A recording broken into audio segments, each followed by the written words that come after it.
আজকে এমন একটা বিষয় নিয়ে কথা বলবো না, সেটা হচ্ছে যে দেখুন, মিঠুন চক্রবর্তীকে নিয়ে ভিডিও বানায় বা মিঠুনদাকে ভালো লাগে বলে বলছি না।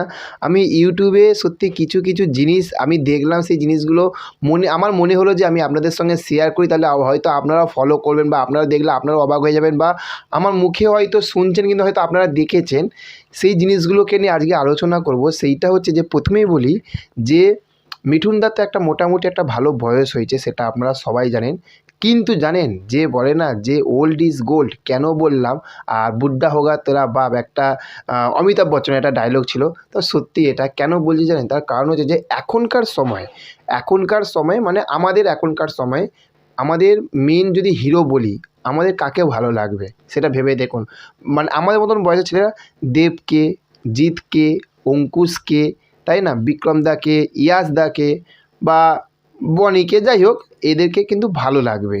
এবং কেন বলছি জানেন তো? এদের যদি ধরুন আজ দেব বা জিৎ বা অঙ্কুশের যদি কোনো সিনেমার যদি কোনো পোস্ট বা কোনো সিনেমার ট্রেলার বা কোনো সিনেমার টিজার বা কোনো সিনেমার অ্যানাউন্সমেন্ট যদি আসে, দর্শক মহল কিন্তু ইউথরা, মানে আমাদের মতন বয়সের ছেলেরা মেয়েরা কিন্তু আজ তারা কিন্তু বিশাল একটা এক্সাইটমেন্ট হবে সেই জিনিসগুলো দেখার জন্য, এবং তারা ট্রেন্ডে রইবে, মানে থাকবে।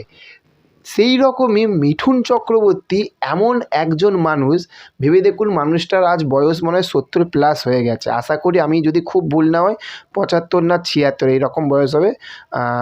যদি আপনারা জানেন তাহলে অবশ্যই আপনারা কমেন্ট করবেন।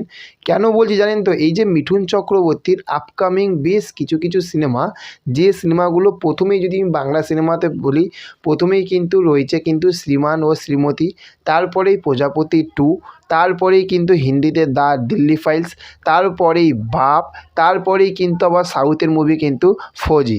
ভেবে দেখুন এতগুলো সিনেমা কিন্তু পাইপলাইনে কিন্তু হয়ে রয়েছে, পরপর কিন্তু একটা শিডিউল হয়ে রয়েছে মিঠুনদার।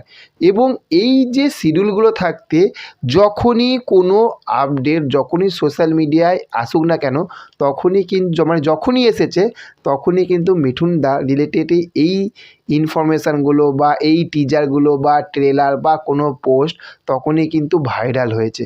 ভেবে দেখুন, এটাই যদি কোনো ধরুন যে রঞ্জিত মল্লিক স্যার, তাদের কিন্তু ভাইরাল হবে না কিন্তু, বা ধরুন পরাণ কাকু মানে পরাণ বন্দ্যোপাধ্যায়, তাদের কিন্তু ভাইরাল হবে না।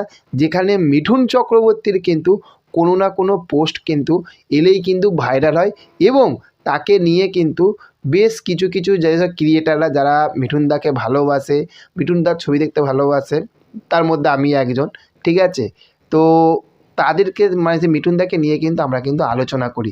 এবং ভেবে দেখুন যে মিঠুনদা এই যে যেমন ভেবে একটা সামান্য একটা উদাহরণ, জলজান্ত উদাহরণ, ভেবে দেখুন যে সন্তান, যে সিনেমাটা মুক্তি পেল আপনার ডিসেম্বর মাসে।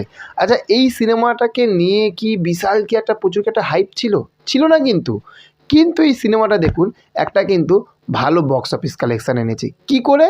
মিঠুন চক্রবর্তীর অভিনয়টার জন্য। আচ্ছা, যদি মিঠুন চক্রবর্তীকে সরিয়ে দিন, বাদবাকি অভিনেতারা ভালো অভিনয় করেছে, কিন্তু ধরুন মিঠুন চক্রবর্তীকে সরিয়ে ধরুন পরাণ বন্দ্যোপাধ্যায় স্যারকে দিল, অন্য কাউকে দিল, তাহলে কি এই ছবিটা কি, এই যে কালেকশানটা এনেছে সেই কালেকশানটা কি সত্যি কি আনতো? আমি বলবো না। কেন? পরাণ বন্দ্যোপাধ্যায় স্যারেরই কিন্তু দেখুন আর একটা মুভি পাটুলিগঞ্জে পুতুল খেলা চললো কোথায়? ভেবে দেখুন দর্শক মহল লোক মানে দেখলো কোথায় এই বইটাকে নিয়ে? কিন্তু বইটা কিন্তু একটা ভালো বই, কিন্তু দেখলো কোথায়? এটাই হচ্ছে কিন্তু মিঠুন চক্রবর্তীর কিন্তু ক্যালমা, মিঠুন চক্রবর্তীর ফ্যাক্ট, যে এত বয়স হয়ে যাওয়ার পরেও কিন্তু আজও পর্যন্ত কিন্তু ইয়াং ছেলে মেয়েদের সঙ্গে কিন্তু সে কিন্তু ভাই টক্কর দিয়ে চলছে। তার যদি কোনো ছবি আসে, সেই ছবিগুলো কিন্তু বা সেই পোস্টগুলো কিন্তু ব্যাপক লেভেলের এখনও পর্যন্ত এই বয়সে এসেও কিন্তু আজ তাকে নিয়ে কথা হয়, তার ছবি সব কিছু কিন্তু ভাইরাল হয়। এটাই হচ্ছে কিন্তু বাঙালি বাবু, এটাই হচ্ছে আমাদের মিঠুনদা, এটাই হচ্ছে মহাগুরু মিঠুন চক্রবর্তীর পরিচয়। তো চলুন দেখা হচ্ছে পরবর্তী ভিডিওতে। যতটা পারলাম আপনাদের সঙ্গে শেয়ার করলাম।